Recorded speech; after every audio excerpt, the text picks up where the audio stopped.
Hi dear friends, welcome back to this channel. Today in this video I will show you how to split different part of video in CapCut. So without wasting time, let's start video. If you find this video is helpful for you, then please give like this video and subscribe our channel. So firstly, open the CapCut.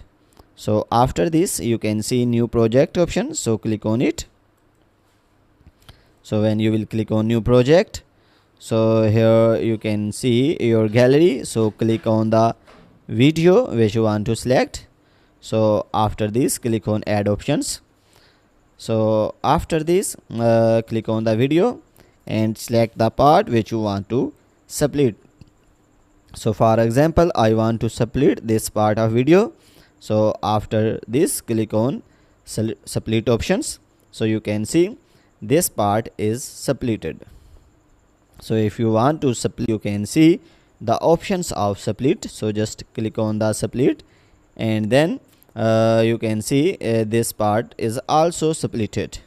So guys, if this video is helpful for you, then please give like this video and subscribe our channel. Thanks for watching.